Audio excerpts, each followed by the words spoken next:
नमस्कार साथियों, स्वागत है आपका हमारे प्यारे यूट्यूब चैनल में। दोस्तों, आज हम संपूर्ण भारत का एक सामान्य परिचय एक दृष्टि में देखने वाले हैं। तो चलिए देर ना करते हुए क्लास स्टार्ट करते हैं। और दोस्तों, वीडियो पसंद आए तो अपने दोस्तों के पास शेयर जरूर करें और लाइक सब्सक्राइब जरूर करें। चलिए देर ना करते हुए क्लास को स्टार्ट करते हैं। भारत एक दृष्टि में देखने वाले हैं। सबसे पहले है भारत की अवस्थिति। भारत की अवस्थिति क्या है? तो उत्तरी गोलार्ध एवं पूर्वी देशांतर में स्थित है। भारत की आकृति कैसी है? तो चतुष्कोणीय है। चलिए, भारत की टोटल राजधानी बताइए। भारत की राजधानी कहाँ है? तो हम सभी जानते हैं भारत की राजधानी नई दिल्ली है। भारत का जलवायु कैसा है? तो मानसूनी जलवायु है। राज्य की कुल संख्या कितनी है? भारत की कितनी टोटल राज्य है? तो 28 राज्य है। बताइए, केंद्र शासित प्रदेश कितने हैं? तो 8 केंद्र शासित प्रदेश है। कुल क्षेत्रफल भारत का कितना है? तो 32,87,263 वर्ग किलोमीटर है। विश्व क्षेत्रफल में भारत का प्रतिशत कितना है? बताइए। तो 2.42% है, 2.42% है। क्षेत्रफल की दृष्टि से विश्व में स्थान बताइए। क्षेत्रफल की दृष्टि से विश्व में भारत का स्थान 7वां है। क्षेत्रफल की दृष्टि से भारत का एशिया में कैमा स्थान है? तो दूसरा स्थान है। समझ गए ना? चलिए आगे करते हैं। आगे कर रहा है ना कि क्षेत्रफल की दृष्टि से एशिया में भारत का स्थान क्या है? तो दूसरा स्थान है। क्षेत्रफल की दृष्टि से भारत का 6 बड़े देश कौन कौन सा है? तो पहला रूस है, कनाडा है, क्योंकि हमने पहले ऊपर ही देखा है कि क्षेत्रफल की दृष्टि से भारत विश्व में 7वां स्थान है। तो उससे 7वां से पहले कौन कौन सा है? तो रूस है पहले नंबर पे, दूसरा पे कनाडा है, तीसरा पे चीन है, चौथा पे अमेरिका है, पाँचवां पे ब्राज़ील है, छठा पे ऑस्ट्रेलिया है। चलिए, सर्वाधिक बोली जाने वाली भाषा क्या है? भारत में सर्वाधिक बोली जाने वाली भाषा क्या है? तो हिंदी है। भारत का सबसे बड़ा जनजाति कौन सा है? तो भील जनजाति है और दूसरा गोंड जनजाति है। अक्षांश बात बताइए। भारत का अक्षांशीय स्थिति क्या है? तो 8 डिग्री 4 मिनट से लेकर 37 डिग्री 6 मिनट उत्तरी अक्षांश है। देशांतरीय स्थिति क्या है? तो 68 डिग्री 7 मिनट से लेकर 97 डिग्री 5 मिनट पूर्वी देशांतर है। चलिए, उत्तर से दक्षिण की लंबाई कितनी है? तो 3214 किलोमीटर है। और पूरब से पश्चिम की लंबाई कितनी है? तो 2933 किलोमीटर है। पूर्वी बिंदु टिपिथू है, अरुणाचल प्रदेश में स्थित है। पश्चिमी बिंदु गुहार मोती गुजरात में स्थित है। उत्तरी बिंदु क्या है? तो इंदिरा कोल है जो लद्दाख में स्थित है। समझ गया ना? चलिए आगे देखते हैं। आगे क्या कहता है? भारत के मुख्य भूमि का दक्षिणी बिंदु क्या है? कन्याकुमारी से लेकर पूछेगा कि भारत के मुख्य भूमि का दक्षिणी बिंदु क्या है? तो कन्याकुमारी बोल दीजिएगा। या कन्याकुमारी नहीं रहे तो केप क्या चीज यहाँ पे था देखे हैं? केप कोमोरिन। सबसे दक्षिणी बिंदु क्या है? तो इंदिरा पॉइंट है। समझ गया ना? दक्षिणी बिंदु भूमध्य रेखा की दूरी कितनी है? तो 876 किलोमीटर। स्थलीय सीमा की कुल लंबाई कितना है? तो 15,200 किलोमीटर। मुख्य भूमि के तट की लंबाई कितना है? तो 6100 किलोमीटर। द्वीपों सहित तटीय लंबाई क्या है? तो 7516.6 किलोमीटर। समुद्र तट से लगे राज्य की संख्या कितनी है? तो 9। सबसे लंबी तट रेखा वाली राज्य क्या कौन सा है? तो गुजरात। सबसे छोटी तट रेखा वाली राज्य कौन सा है? तो गोवा। सबसे छोटी तट रेखा वाला केंद्र शासित राज्य कौन सा है? तो अंडमान एवं निकोबार द्वीप। प्रायद्वीपीय भारत या भारत का दूसरी सर्वाधिक लंबी तट रेखा वाला राज्य कौन सा है? तो आंध्र प्रदेश। चलिए आगे देखते हैं। सर्वाधिक नागरीकृत राज्य कौन सा है? तो महाराष्ट्र। न्यूनतम नागरीकृत राज्य कौन सा है? तो हिमाचल प्रदेश। सर्वाधिक वनाच्छादित राज्य कौन सा है? तो मध्य प्रदेश। सबसे न्यूनतम वनाच्छादित राज्य कौन सा है? तो हरियाणा। सर्वाधिक वर्षा कहाँ होता है? तो मानसीराम मेघालय में। न्यूनतम वर्षा कहाँ होता है? तो लेह लद्दाख में। सबसे ठंडा स्थल कौन सा है? तो द्रास लद्दाख में। हिमालय से लगे राज्य की संख्या कितनी है? तो 10। चलिए आगे देखते हैं। आगे देखिए क्या कहता है। भारत दक्षिणी एशिया में स्थित भारतीय उपमहाद्वीप पाकिस्तान है, भारत है, नेपाल है, भूटान है एवं बांग्लादेश है का सबसे बड़ा देश है। इसका प्राचीन नाम आर्यावर्त एवं जम्बूद्वीप है। अधिकांश भारतीय काकोशिया या काकेसाइड मानव प्रजाति समूह से संबंधित है। सर्वाधिक ईरानियों ने भारत को हिंदुस्तान या यूनानियों ने इसे इंडिया कहा है। भारत के उत्तर में नेपाल, भूटान एवं चीन है, जबकि दक्षिण में श्रीलंका एवं हिंद महासागर है। भारत के पूरब में बांग्लादेश, म्यांमार एवं बंगाल की खाड़ी तथा पश्चिम में पाकिस्तान एवं अरब सागर स्थित है। समझ गए ना? चलिए आगे देखते हैं। अब कहाँ तक देख लेते हैं, उत्तर में देखते हैं ना। उत्तरी भारत के उत्तर में नेपाल, भूटान एवं चीन है, जबकि दक्षिण में श्रीलंका एवं हिंद महासागर है।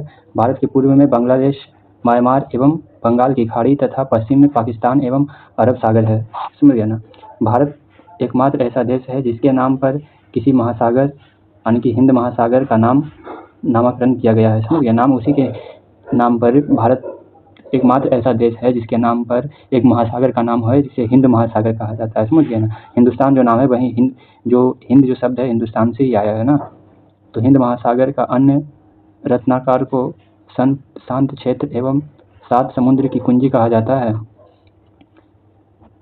हिंद महासागर का पश्चिमी भाग अरब सागर एवं पूर्वी भाग बंगाल की खाड़ी कहलाता है।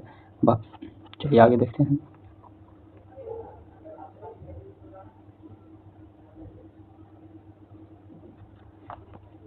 आगे हिंद महासागर की पश्चिमी भाग अरब सागर एवं पूर्वी भाग बंगाल की खाड़ी कहलाता है। भारत में समुद्र तल से औसत ऊंचाई चेन्नई के समुद्र तट के मापी जाती है। भारत में सर्वाधिक पूर्वी राज्य अरुणाचल प्रदेश, पश्चिमी राज्य गुजरात, उत्तरी राज्य हिमाचल प्रदेश एवं दक्षिणी तमिलनाडु है। देश में केंद्र शासित प्रदेश में सर्वाधिक उत्तरी भाग में लद्दाख तथा दक्षिणी भाग में अंडमान निकोबार द्वीप स्थित है। भारत की मुख्य भूमि 8 डिग्री 4 मिनट और 37 डिग्री 6 मिनट उत्तरी अक्षांश एवं 68 डिग्री 7 मिनट और 97 डिग्री 5 मिनट पूर्वी देशांतर के बीच स्थित है।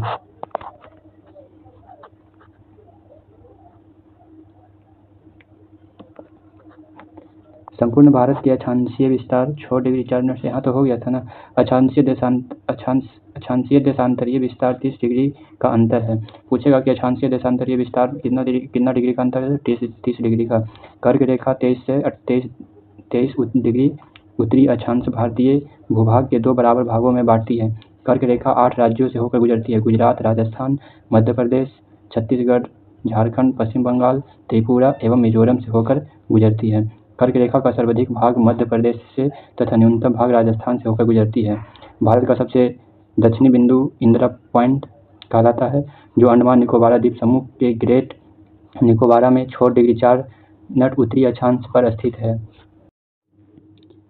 8 डिग्री 30 मिनट पूर्वी देशांतर रेखा जो प्रयागराज के आगे देखते हैं, जो प्रयागराज के नैनी से गुजरती है। समझ गया ना। जो प्रयागराज के नैनी से गुजरती है को भारत का मानक समय रेखा माना गया है, जो ग्रीनविच मध्य रेखा GMT से 5 घंटा 30 मिनट आगे है। समझ गया ना। GMT पूछ देगा कि भारत का मानक समय रेखा कहाँ से गुजरता है, तो गुजरात से गुजरती। समझ गए। नहीं सॉरी, गुजरात नहीं, नैनी से गुजरती है। पूछ दे कि भारत का मानक समय रेखा कहाँ से गुजरती है, तो नैनी से गुजरती है। समझ गया ना। चलिए, और कितना समय का अंतर होता है, तो 5 घंटा 30 मिनट का। समझ गया ना। भारत के पूर्वी तथा पश्चिमी सुदूर बिंदुओं के स्थानीय समय में लगभग 2 घंटा का अंतर होता है। समझ गया ना। 82 डिग्री 30 मिनट पूर्वी देशांतर रेखा भारत के 5 राज्यों उत्तर प्रदेश, मध्य प्रदेश, आंध्र प्रदेश, उड़ीसा, छत्तीसगढ़ से होकर गुजरती है। भारत का मानक समय रेखा एवं कर्क रेखा छत्तीसगढ़ के राज्य के सूरजपुर जिले में एक छत्तीसगढ़ राज्य के सूरजपुर जिले में एक दूसरे को आपस में काटती। पूछ देगा कि मानक समय रेखा कहाँ पे आपस में काटती है, तो छत्तीसगढ़ के सूरजपुरा जिला में एक दूसरे को मानक समय रेखा काटती है। समझ गए ना। भारत में 9 तटीय राज्य है। गुजरात, महाराष्ट्र, गोवा, कर्नाटक, केरल, तमिलनाडु, आंध्र प्रदेश, उड़ीसा एवं पश्चिम बंगाल। ये सब क्या है, तो भारत के 9 तटीय राज्य हैं। भारत के 16 राज्य जो 2 केंद्र शासित प्रदेश से अंतर्राष्ट्रीय स्थल का सीमा से लगी है, जिसमें से सबसे लंबी सीमा रेखा पश्चिमी बंगाल का है और केंद्र शासित प्रदेश पुडुचेरी 3 राज्यों में फैला हुआ है, जिसका जिला यनम आंध्र प्रदेश। मुख्य रूप से जो इसका राज्य है वो याद रखना होता है। समझ गया ना। तो पहला जो आंध्र प्रदेश हो गया, समझ गए ना। आंध्र प्रदेश, तमिलनाडु, केरल। भारत में कुल 20 राज्य स्थलरुद्ध है, समझ गए ना, लैंड लॉक्ड है। इनमें से 5 राज्य हरियाणा, छत्तीसगढ़, तेलंगाना, मध्य प्रदेश, झारखंड भू अपशिष्ट है, जिनकी सीमा अंतर्राष्ट्रीय सीमा को स्पर्श नहीं करती है। उत्तर प्रदेश सर्वाधिक राज्यों 8 राज्य और दिल्ली को स्पर्श करने वाला राज्य है, समझ गए ना। उत्तर प्रदेश की सर्वाधिक सीमा मध्य प्रदेश से एवं सबसे कम हिमाचल प्रदेश से लगी है।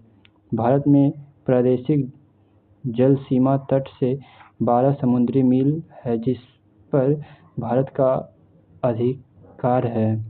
एक समुद्री मील नॉटिकल मील 1.852 किलोमीटर के बराबर होता है, समझिए। एक समुद्री मील बराबर 1.800 किलोमीटर होता है, समझिए। भारत का संलग्न क्षेत्र तट 24 समुद्री मील तक है।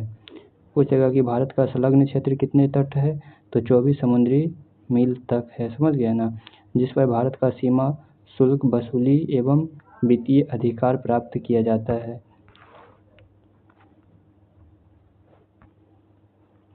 भारत का अन्य आर्थिक क्षेत्र तट से 200 समुद्री मील तक, जिस पर भारत को सागरीय जीव तथा समुद्री खनिजों के संरक्षण एवं वैज्ञानिक अनुसंधान का अधिकार प्राप्त है। भारत का सर्वोच्च पर्वत शिखर गॉर्डन ऑस्टिन या केटू है, जो काराकोरम श्रेणी लद्दाख में स्थित है। धनुषकोटी पावनदीप तमिलनाडु राज्य भारतीय क्षेत्र के अंतिम शहर हैं। तो इसी के साथ आज का क्लास यहीं पे ख़त्म होता है। दोस्तों क्लास अच्छा लगा हो तो लाइक सब्सक्राइब जरूर करें और शेयर करें अपने दोस्तों के पास, करना ना भूलें। थैंक